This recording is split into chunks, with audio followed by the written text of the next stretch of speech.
Let's say good morning once again to our co-host. He is the Admiral, Bill Stubblefield. Once again, Rob, good morning. Maria Lawrenson, fresh off a star performance at the big hospice fundraiser at the Bavarian Friday night, where they picked up, was it 300,000? Is that what the total fundraiser? Yeah, close to that. Close to a record? Yeah. Oh, yeah, definitely. Yeah? Yep. Bernie Hutzler did 92 plus, I think Teresa said. A very generous community. It is a generous community, absolutely. Yeah, very well. Congratulations to both you and Teresa. Thank you. Right? Happy to be here. Happy to have you. And our next guest as well, Superintendent of Schools, Dr. Ryan Saxe. Good morning, sir. Thank you for coming in. Good morning. As always, it's a pleasure to be here with you all. School's out, not for you, of course, but before the kids. They open up that door one last time, and they all run out into summer. That is true. However, I was at Spring Mills High School this morning. We had a principals meeting, and I got there, and there were hundreds of students there as they were preparing for I think it was some sort of soccer practice or something like that from across the county. And of course, we have summer camps getting ready to start up in full swing, and we have hundreds, if not thousands, of students that are going to be participating in summer programming. So we are busy as ever, but it is nice to say that we have completed the chapter of the past school year. Yeah. Do you have actual summer school? We do have summer school programming for credit recovery or to make up credits or what have you. But then we also have enrichment camps, which are sometimes 1 week, sometimes 2 weeks, sometimes 3 or 4 weeks available for students too. So things like we have a CTE summer camp that runs 2 weeks. So students can become exposed in these are for 6th and 7th graders, in agriculture, culinary, business, graphic design, welding, whatever it may be. So we have those types of programs available for students. And we also have 4th and 5th grade enrichment camps where we're partnering with Blue Ridge Community College. We're partnering with Horses with Hearts. There's different opportunities for students to have. There's a robotics camp. There's a science and engineering camp. So all sorts of really engaging activities for students to participate in for families. Let's get to some of the unpleasantries first off, and that is the situation with the teacher involved in an inappropriate relationship or situation. And maybe you could shed some light on that as much as you possibly can. You put out a press release about it recently to bring it to everybody's attention. Well, you're correct. I did put out a statement, and profoundly concerned with what we learned about through these initial allegations, and it was really thanks to 2 employees that overheard something. They didn't think it felt right, didn't sound right, so they reported it to administration and to the appropriate mandated reporting through Child Protective Services. And pretty much every school employee is a mandated reporter, correct? That is correct. The state law outlines who are mandated reporters. Every single school employee is a mandated reporter. So if you hear something that you believe could be considered abuse, then you have the obligation, the legal requirement to report that. Not for you to decide whether or not you think it is. It's if you think that there could be, then you need to report it. And that's exactly what these employees did. And what that led to was an investigation that over basically a 2-day period that we became aware of the seriousness of it. Law enforcement obviously became involved, and of course, as soon as the report was made, we put that person on leave.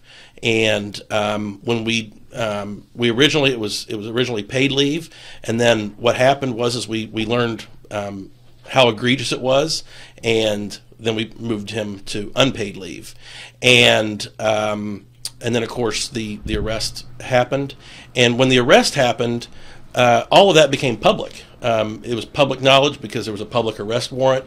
The name and all those and the counts, and because that happened so rapidly, it afforded us the ability to be abundantly clear and transparent with our community as to what we know and how devastating it is to hear that a person of care, has been charged and has done potentially done these acts. And so, and of course, our responsibility is to make sure that we can support the victim in this situation and to make sure that they are given the support and the resources they need. And then, of course, is to make sure that this individual is held accountable and that something like this never happens again. And I, as superintendent, felt that it was very important for us to be very forward and very frank with our community, that we will never tolerate, we will never not investigate a situation that is brought to our attention. It doesn't matter how minimal it may appear. We're going to investigate that and make sure that all of our students and our staff are safe. And I want to thank our law enforcement partners for acting so quickly. I want to thank the staff that brought this to the attention of administration. I want to thank administration for the thoroughness that they had and the cooperation they had with law enforcement. But it is deeply upsetting to me, to our every employee that works in Berkeley County, because it is not representative of what we do or what we care for. We are here to support students, to care for our students, and to give them the best opportunities. And it is just a very upsetting situation. You used the word a while ago, transparency. We had a situation that we're all familiar with, the teacher's aide, about 4 or 5 years or so ago. There was a sense at the time that there was not the level of transparency that was needed and asked for. And I think it was unfortunate there was that not transparency. It put a cloud of suspicion over the school system as a whole. You've taken just the opposite position. You've been very open, very frank about it. The information that you have disclosed, I think, has brought everybody up to the same level of understanding. So I don't know how it's going to shake out in the future, but at this point in time, I want to applaud you and your staff for being as open as you've been. I appreciate that. Yeah. I think that in this situation, any time that we have a situation that causes concern or that there is potential criminal activity, we do want to be transparent. I think in this situation, what enabled us to even be able to, for example, say his name and what he's been charged with was because, again, law enforcement acted quickly. It was of public record, and we could share that. So we weren't violating any type of due process or rights of an employee. However, I feel it very important, because I've had this question come up, and that is well, where was the background check on these folks? We background check every single employee that comes and works for us, and then if they leave and go somewhere else and then come back, then they're background checked again. A background check is not going to be able to determine whether or not someone could break the law, but it tells us if they have. And we take that very seriously, and again, those are very quick turnarounds. And if someone has a flag, we obviously look at it. But if it's something that could be dangerous for a school or potentially harm, we're not going to hire them. And so I just want to be able to say every single employee is thoroughly background checked. But unfortunately, there's not a background check for what someone could do in the future. Sure. Is there any indication, or what do you know about this individual? Was it one instance? Were there multiple children, students involved? Can you speak to that? As far as I'm aware, this involved one student, and nothing happened on school campus that we're aware of right now. We're obviously still conducting that investigation. So to our knowledge, everything was off campus. And however, in my statement that I made is that if anybody has any different information, they need to contact law enforcement and report that so that they can investigate that appropriately. And so if there are other individuals that have had interactions with this teacher, then that was concerning, they need to make sure that's reported. Absolutely. But it's more than just one single time. Yes. Unfortunately, yeah. It was over a period of, I believe, 5 months is what I've Dr. Ryan Saxe, Superintendent of Schools in Berkeley County, is our guest here on the program. Will this cause you to change any of the preparatory materials teachers get at the beginning of a school year, or any additions to any of the other information they get? Well, I mean, the first thing is that, you know, we have policies that talk about interactions with students. So, you know, being friends and communicating on social media channels with students, you know, is highly inappropriate. You know, obviously we have coaches that have students on teams, and they need to let them know that there's a game delayed or whatever. But there are appropriate apps that can track those messages.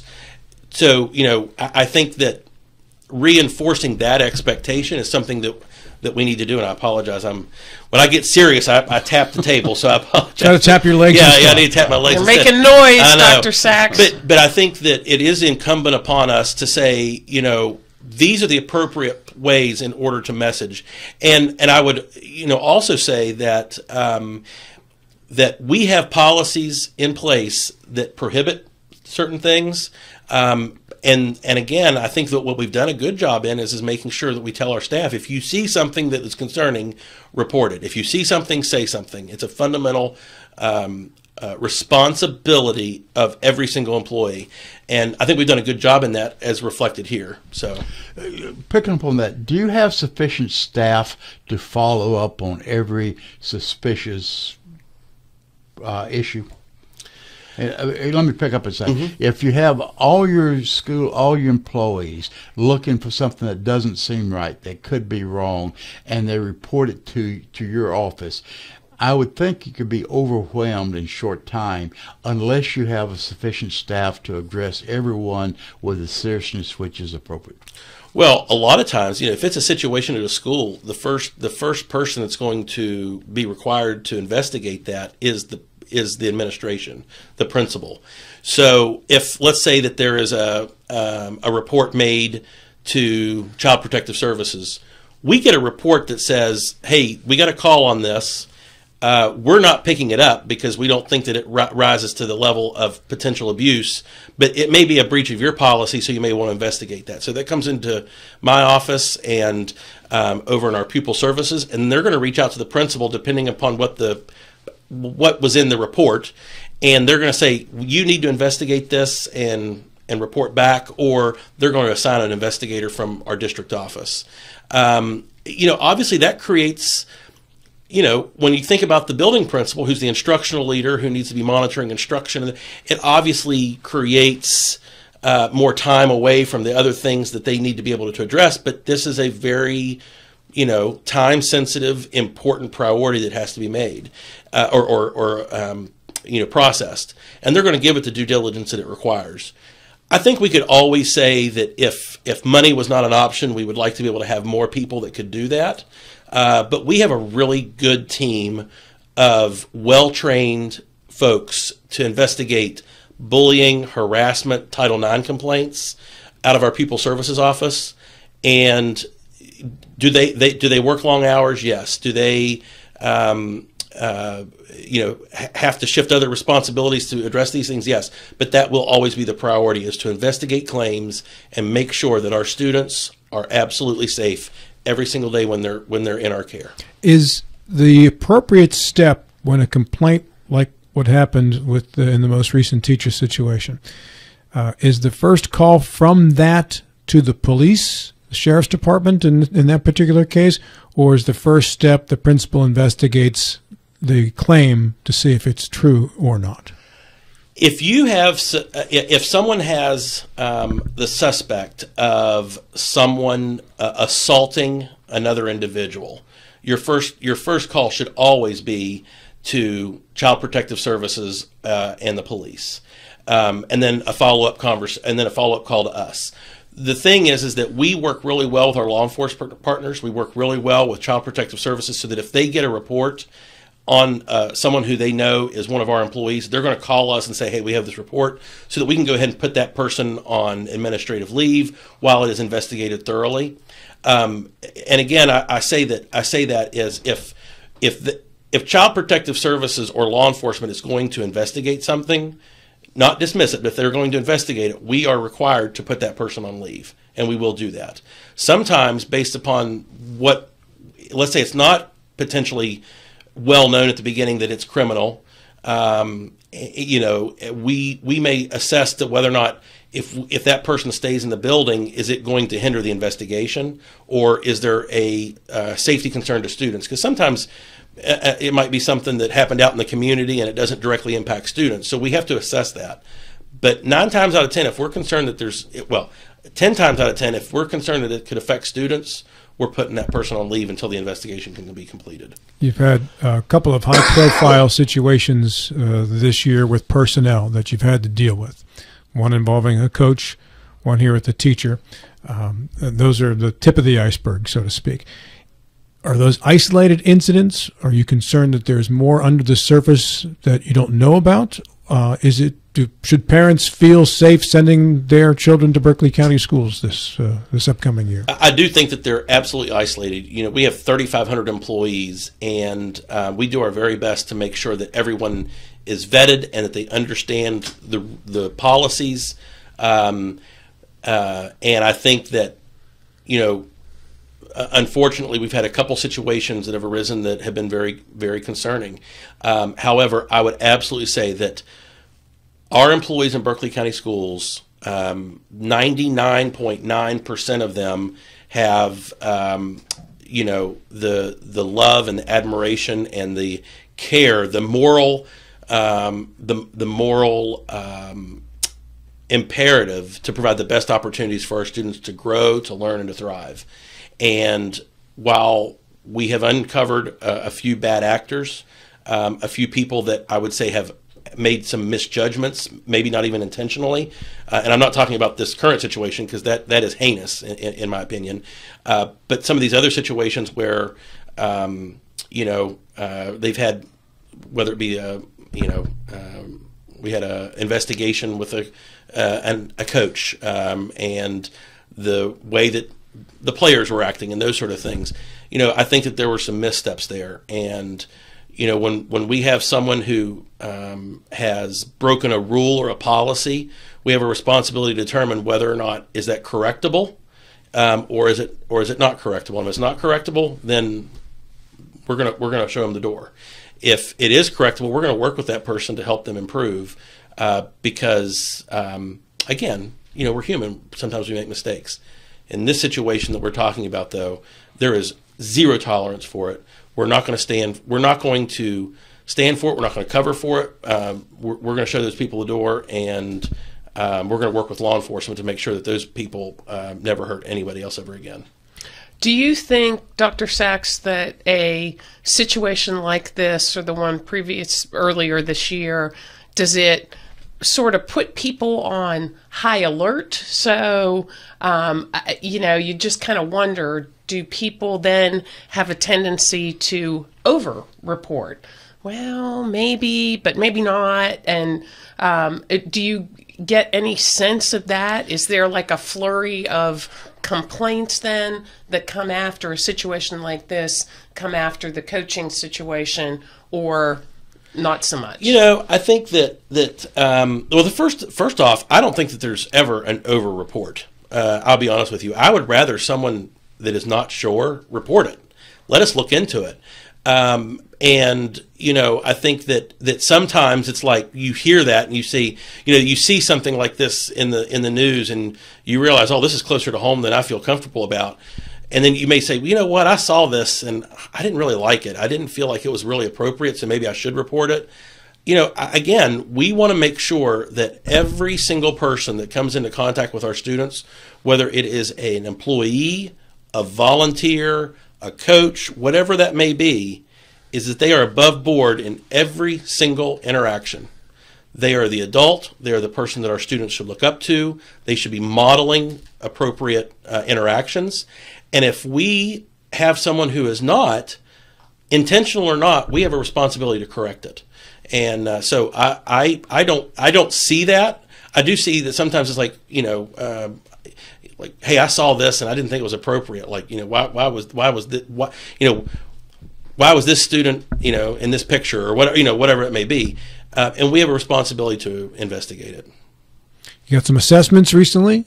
We did. So, what's unique this year is traditionally after students take the state assessment, which is for grades 3 through 8 or the 11th grade SAT, that data is embargoed until October when school accountability reports come out. However, this year, I am so thankful that the Department of Education had the fortitude and the foresight to not embargo that data so we could communicate quickly with families as to the progress of their students on the state assessment. And so we have been able to, take a look at the performance of our schools. And so I'm very happy to report that in mathematics this year, as a district, we've increased by 5.5 percentage points. And we've had some schools that were just tremendous. We had some schools that increased 10 percentage points. Winchester Elementary, they increased over 35 percentage points. Obviously, they were in a real low point, but at 35% proficiency point increase, it shows that they're now performing more commensurate with where instruction really is. Excuse me, for the statewide, for the district, you said 5%. How does that compare relative to the state? So I can't see state level data yet. We can only see our district level. What I will say though is that even in ELA, we had a marginal increase, like 2.5 percentage points. And I communicate, and I've said this to our principals. In fact, I said it to them this morning. We need to, excuse me, celebrate that we do have improvement, but we are nowhere near where we should be still. We are not performing commensurate with where our potential is as a school district, and we have a long way to go to get there. And so even in mathematics, we are still below what the state average was last year, but that also tells you how low we were. So we're about a 1.5 point below the state average in mathematics from last year. We're about two percentage points below in ELA. And so we need to see significant growth in the years ahead. And we've already identified where some of our strengths are, but also somewhere where our weaknesses are. And that's as a district. There are huge pockets of success. I want to commend, as an example, Tomahawk Elementary. They have the highest ELA and math performance that they've ever had since 2017. Many of our schools have, almost all of our schools have surpassed pre-pandemic proficiency rates, which is good. But again, it's not nowhere. Even pre-pandemic, we weren't where we needed to be. So we have a lot of room. We have a lot of areas in which we need to grow, and we're focused on. Ron, other than wishing it was so, what are some of the concrete steps you've taken to see this improvement? About a minute for that answer. Yeah. So the first thing we did is we did a curriculum audit to assess the curriculum materials and the instructional practices in our schools. And what we've identified is that we need a better resource for reading and ELA at the elementary and middle school level, and we need to work with our teachers to strengthen the core content, core instruction in the classroom. We have great supplemental resources, but we need to strengthen the core for all students, and I can talk a little bit more about that whenever, But that's the big thing, is making sure that there is consistency and that there is support for strengthening core instruction in our schools. All right, we're going to discuss a bit more on that and restructuring, too, that's been taking place in the Berkeley County school system under the guidance of Dr. Saxe as the Superintendent of Schools. And if you have any questions in our Facebook section, you can post those. We'll be happy to relay those as time allows. I'm in studio with the Admiral Bill Stubblefield. Rob, good morning again. Good to be here. Maria Lawrenson. Good morning. You know that Bill was referred to as Billy Stubblefield in the latest John Gilstrap book. Yeah, and Did you see the wonderful footnote that he put on that? I'll send it to you. I did see that. Okay. And I've told the story, but I'll tell it very quickly. John was going to include me in the book. I was going to church one morning. He called me and said, "It's going to the publisher this afternoon. The character that you're named for is one of the most despicable people I've ever known. I don't really want to label you with that. How about making you a computer nerd? I said, John, I'm a good nerd, so let it go. So the character in the book is a reasonable guy. The initial guy was pretty Not nasty. so good. Not so nice. But he's Billy. He's Billy. That's right. Yeah. That's right. Billy Stubblefield. I have not been called Billy since I was in Probably- grade school. Yeah, I was going to say 9 years old or so. Right here. Right here first. Here we are. Yeah. It's good to be with Billy this morning. I should point out that Gilstrap had no problem at all making me a murderous, thieving mafia turncoat in his book. He didn't call me and say, I can't do this to you. Or Mike Height. He went all out. And I need to get in the book. I Billy- wonder what he well, can call me. Billy bid for that last year at the Yeah. hospice. Yeah, at a hospice. big Why thing. wouldn't you bid for hospice? I was too busy yelling at people. Our guest is the superintendent of schools, Dr. Ryan Saxe. He is with us for a full hour today. We were leaving on assessments before we got into restructuring. And Maria, you had a question regarding assessment improvement scores and percentages. I did. So when we were off the air, just to sort of give the listeners a sense of what we're talking about, like we're saying nice increases, but are we talking about going from 25% proficiency to 35, or how does that work? Yeah, great question. So at the district level, for literacy, we have gone from 39% proficient to right around 42% proficient. So again, minimal increase and nowhere near where we should be as a district. And again, that is commensurate with where our students should be performing. And so we have a lot of improvement that we need to do there. And then I apologize. I want to make sure I get this correctly. At math, again, we have a long way to go with math because we've gone from 28% proficient to 34% proficient. And again, we're not commensurate with where we should be, and that's why we have a sense of urgency to make some of these fixes. I think there are some silver linings here. When you look at our third grade proficiency in math, we're at almost 50% proficient. So what happens is that as the math gets more complex, you see proficiency rates going down, and so we need to do a better job of supporting math instruction, not just at the early grade levels, but beyond as well. How do you make these improvements? As you left off earlier, we said we want to do this, but there has to be some concrete, some definitive approaches taken. Yeah. What are these? Well, the first thing I want to say is that our teachers work incredibly hard in providing instruction to students, and I think that sometimes we know that some of the things we've heard that affect instruction is student behavior, class size, those types of things. And of course, I think that when we look at how we address behavior, we put some really good interventions in. We implemented a district-wide discipline matrix to be able to address student behaviors. And we also have a more streamlined process of removing students that are causing a disruption to the instructional time, and we still have work to do there, but I think we've made progress. The second part of that is that in order for a teacher to have the appropriate resources, they need to one, know what the resources are, how the best practice is in implementing those resources, and what research-based high-yield instructional strategies look like in today's world. Because our students today learn so much differently than what they did when I was in school or what have you, because just look at what's in our culture, look at our society with social media, digital devices, those sort of things. And so I think that part of it is making sure that from the district perspective, we have we provided the appropriate resources that are aligned well to the standards that are being assessed on the state assessment. We need to make sure that there is training and embedded support for the implementation of those resources and the implementation of those high-yield instructional strategies.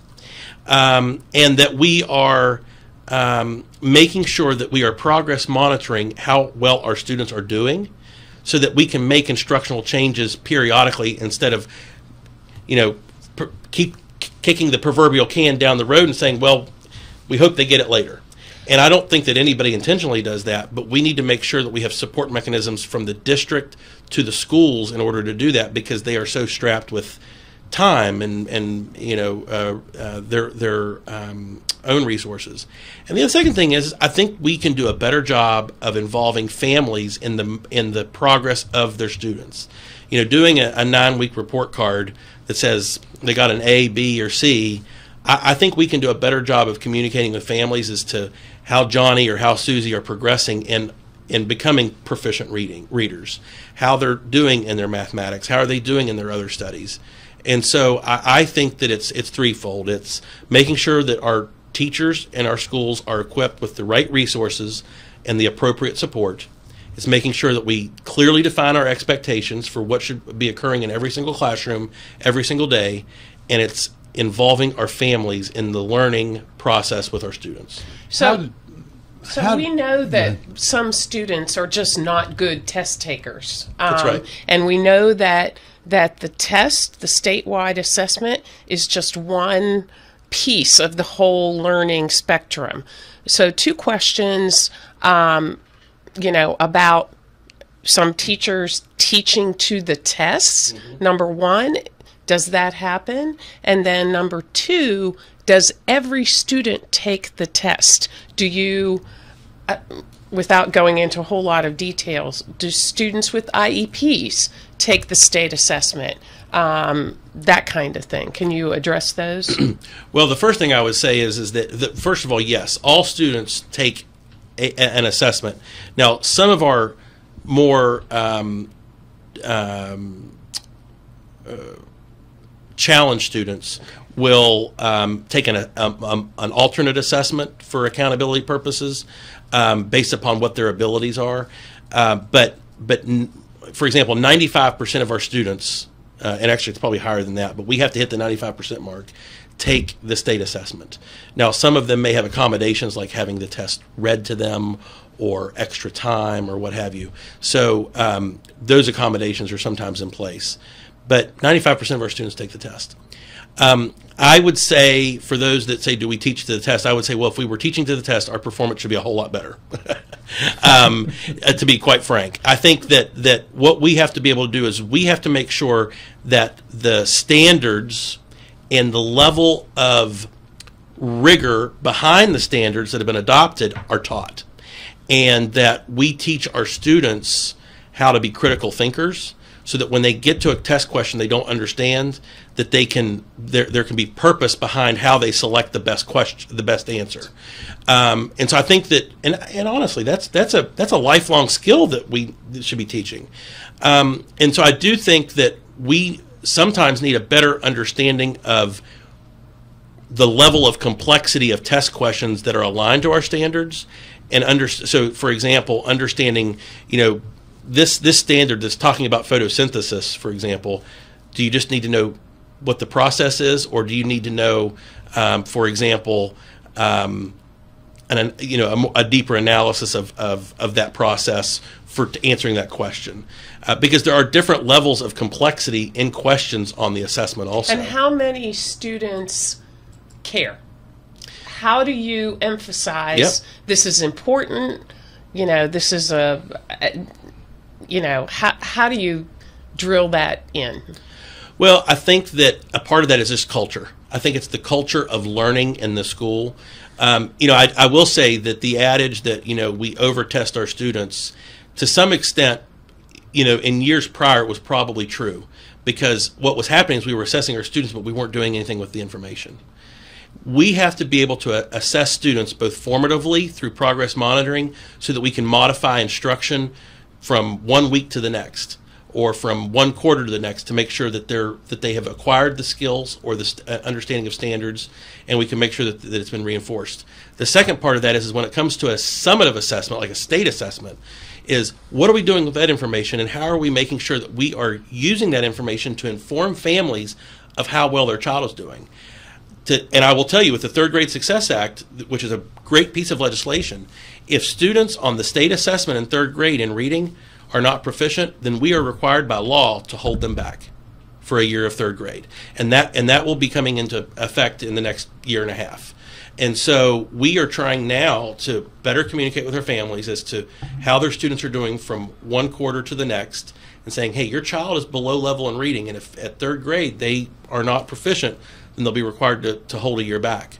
Now, there are some good cause exemptions that we can do where they have credit, they have skill recovery, not credit recovery, because we're talking about third graders here, where they can do a portfolio assessment because maybe they're not a good test taker, and they can show that they were proficient in other ways.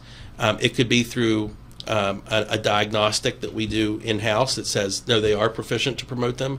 But there does need to be more accountability behind the assessment for students, I do believe. But yet, what you're saying now harkens back to a point you said we're over test, goes back to leave no child behind, which has now been universally criticized. But at the time, it was the way to go forward. What's the difference between what we're doing now and what we did during the Leave No Child Behind?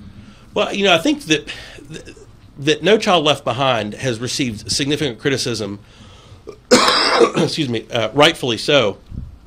Do I need to give you a heads up on that? I'm sorry. I don't want to. No, he's I really read good. Because it's happening again. Hang on. You're good. Excuse me. I think that what people tend to forget about No Child Left Behind was before that, there was no accountability system truly that was measuring the effectiveness of our public school systems. And so, and I apologize. And so what it did is it created, I think, an unrealistic expectation for a certain period of time to get 100% of students to proficiency. And since it's been rewritten, I think that there have been some very good changes, but I don't think we're where we need to be to really truly assess the learning of students. I think that we can do a better job of. I'll tell you what, Colin, let's take our 2-minute timeout right now. Give Dr. Saxe a chance to recover here. I don't want him to pass away on the show here. So let's give him a break here. We'll be right back. Take a 2-minute break right now. Just move it up to this point, and we'll return with Dr. Ryan Saxe to close out the hour after these. Back with you can't take your headphones off and whisper this one, Bill. We're on the air. Dr. Ryan Saxe, final 10 minutes of the program today. We were talking with Dr. Saxe about school assessments, and we're going to, I'm telling you right now, we're going to get into reorganization after this last question there. But it was in the middle of a question before. And it was Leave No Child Behind. Yeah, how it differs. Yeah, and so I think we have a long way to go to where we can improve how we assess learning in our schools. I would like to see more artifact, products of learning as opposed to just the standardized test. Career and Technical Education does it a great way. When they do their certification, they actually have to do a skill performance in order to get their certification. I would like to see us move in that direction. And I also think at the high school level, the SAT is how we assess our students at the high school level. But we have so many students that the SAT does not have value for them because they don't intend to go to college. And that is perfectly fine. We want to make sure that when students walk across the graduation stage that they are college or career ready or military enlistment ready. And so making sure that our students that want to go on into a career, that they can enter that career in that workforce, and so they're using a workforce readiness assessment, I think is more important than the SAT for our high school students. But when they enter the workforce, if they want to go on later on to college, that they're also given the skills to be able to do so. Now let's talk reorganization within Berkeley County Schools. We've got 8 minutes left here. And I got a text from somebody yesterday that said that some teachers are being asked to reapply for their jobs as part of the reorganization. Is that true or not true?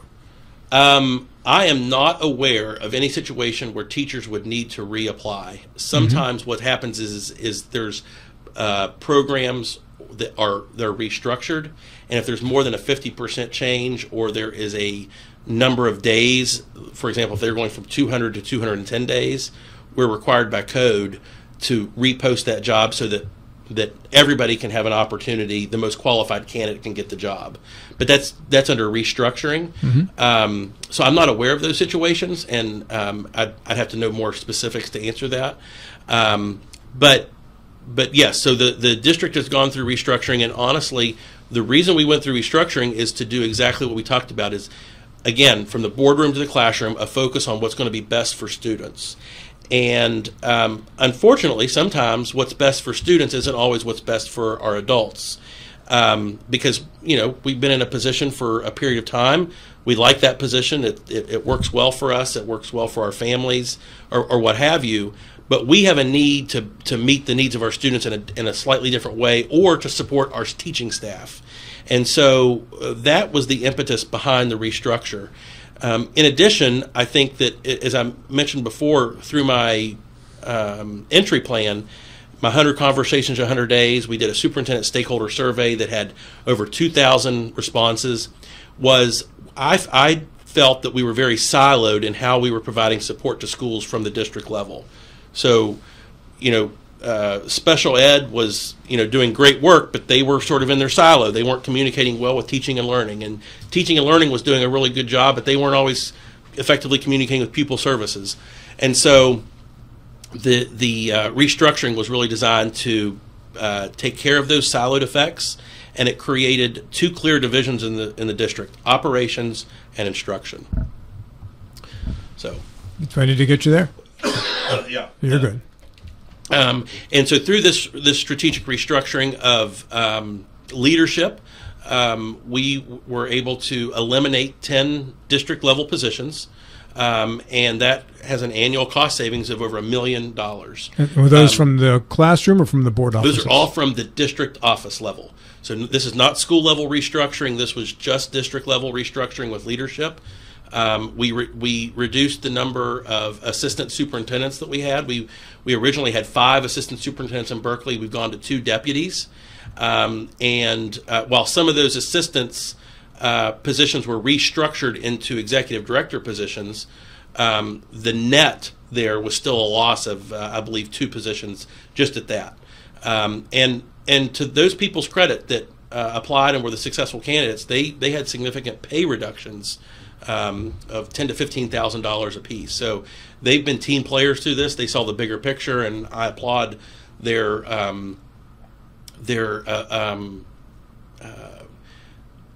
perspective and their ability to be a team player in making sure that we're providing the best for our schools. And those 10 positions then, were they offered, or are they in other positions? Obviously not in the board office, but either at the school level or somewhere else. Some of those, if they were reduced at the district level, they've, based upon state code and seniority and certification level, they have entitlements to previous positions held. And so they may bump someone else at the school level, yes. And that has definitely occurred. Now, were they placed on a transfer list, or okay? They would and be, has be that been all transfer. resolved now? Everybody's where they are going to be next year. So our board meeting on Monday night, Jason Kamlowski, who is our executive director of human resources, he reported that about 90% of the positions that were on transfer or reassignment or preferred recall, if you will, have been able to get back into a position. And so we still have 10% that we're still working through, but we've only had like 1 or 2 job postings so far. So we fully expect that in the next probably 2 hiring cycles, we'll have nearly everybody back in a spot. And then typically, do people give you their resignation plans or retirement plans, whatever, at the end of the school year, or do people wait until the beginning of the next school year? In the state, we have an incentive that if you let us know by, I think it's February 1st, maybe March 1st, I'm not sure what the deadline is, that you'll get a $500 incentive to announce your retirement early. And so we use that to be able to know where some of our vacancies are going to be. Not everybody, utilizes that, but that does give us a little bit of a heads up as to where we might have some openings. 2 minutes left with Dr. Ryan Saxe. The changes that you are making, was there a particular reason why this happened now? And did anyone direct you to do this, or was this under your own undertaking?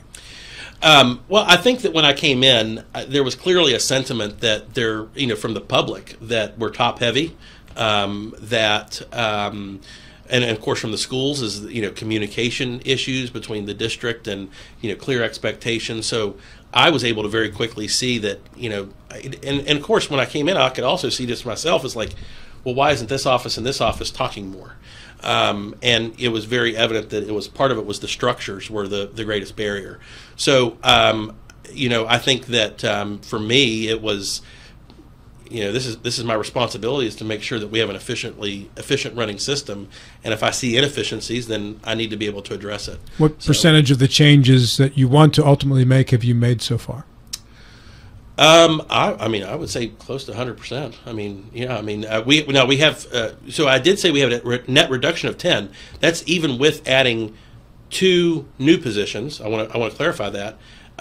We're adding a director of district safety to make sure that we have someone who is just in charge of making sure that safety protocols are in place. They're going to be working with our school resource officers, our school safety officers. We've also increased the number of school safety officers in the district this year to 3 additional ones. So they will be servicing intermediate schools in addition to all of our middle schools.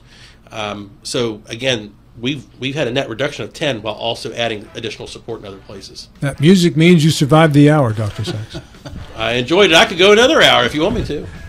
He's challenging us, Bill. Can you stay? Yeah, we'll stay. We'll stay. Ready to go. We'll stay. Yeah, these summer sessions, we should try to make them an hour.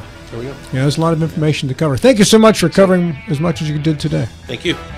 And thanks to Carla Trotman for helping to carve out that hour in the schedule there for the superintendent.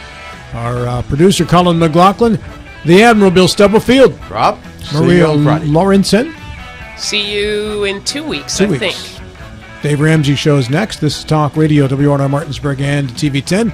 And we'll talk with you again in 22 short hours.